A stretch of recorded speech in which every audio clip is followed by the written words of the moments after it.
好，来，乡亲啊，继续来看其他的新闻。这个天气真冷，大家食火锅，包括这个姜母鸭啦、羊肉炉啦，拢用得到的高丽菜甲冬蚵拢起价咯。这个高丽菜起上济，即卖每公斤的价销是去年的3倍7，啊，那冬蚵啊更加是起4倍。农粮署讲，这个需求量大，加上连续啊天的低温，影响到青菜的生长的速度。讲到这个礼拜5、15号了后，高丽菜的供应量就会来增加，这个价销就会开始回转来，一直到过年前的菜价拢会正平稳。天气一冷，大家都喜欢吃火锅，尤其是火锅中的菜盘高丽菜，又是蔬菜的大宗。不过呢，其实高丽菜的价格不断的在飙涨。我们来听一下业者怎么说。老板最近是涨得很夸张吗？我想大概跟去年对比，最少有涨超过1倍以上。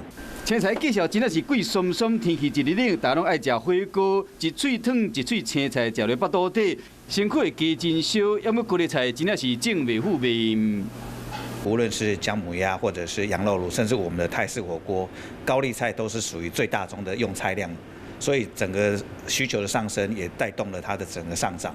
到花莲果菜批发市场一个看，问花莲产区爱为台东来进，受到寒流的影响，不少青菜拢当上低出高丽菜价销起价。高丽菜价销是去年3倍7，去年是8块7，今年是32块4。另外食火锅时，真侪人爱食的冬蚵仔比去年同期起4倍外，价销到每公斤107块1。小白菜去年是16块7，起到24块7。嘛起47%，这对家庭主妇来讲，买菜时真有感觉。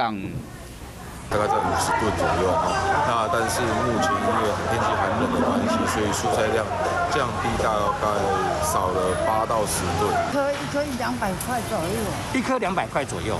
那您会买吗？还是就不买了？会啊，没有菜吃就不买。英国农粮署讲，国月15过了后，就有一批高丽菜收成，供应量就会增加，时到拍卖价销应该会较回。